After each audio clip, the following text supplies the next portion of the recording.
আল্লাহ রাসূল সাল্লাল্লাহু আলাইহি ওয়াসাল্লামের একজন সাহাবী সহিহ মুসলিমে এসেছে, সাহাবীর নাম হচ্ছে রাবিআ। কি নাম? ওনার নাম হচ্ছে রাবিআ ইবনু কাব আল আসলামি রাদিয়াল্লাহু তাআলা আনহু।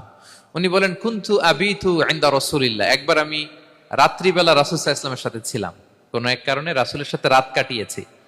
তো রাসূল সাল্লাল্লাহু আলাইহি ওয়াসাল্লাম যেহেতু তাহাজ্জুদের সালাত পড়েন, তো তিনি বলেন, আমি মাঝরাতে উঠে একটা গামলা দিয়ে, পাত্র দিয়ে অজুর পানি নিয়ে আসছি বিশ্বনবীর জন্য, এনে দিলাম।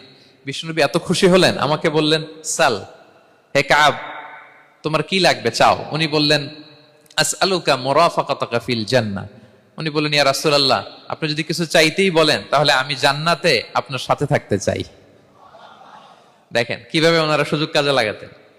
অজুর পানি নিয়ে আসছে, বিষ্ণুবী খুশি হয়ে গেলেন, বলেন, তুমি কি চাও? বলে, আসআলুকা মুরাফাকাতাকা ফিল জান্নাহ। বড়টাই চাইছে, ছোটখাটো জিনিস চাই নাই। নবী, হে, আমি জান্নাতে আপনার সাথী হতে চাই। বিষ্ণু বললেন, আওয়া গায়রা যালিক, আর কিছু চাও, অন্য কিছু লাগবে? বলতেছে, না, উরিদু যাক, শুধু এইটাই চাই। তখন বিষ্ণু সাল্লাল্লাহু আলাইহি ওয়াসাল্লাম বললেন, আইন্নি আলা নাফসিকা বিকাসরাতি সুজুদ, এই মর্তবা যদি তুমি চাও তাহলে বেশি বেশি সেজদায় লুটিয়ে থাকো। আলাইকা বিকাসরাতি সুজুদ, বেশি বেশি সেজদা দিও। যদি সেজদায় পড়ে থাকতে পারো তাহলে জান্নাতে আমার সাথী হতে পারবা। আল্লাহু আকবার।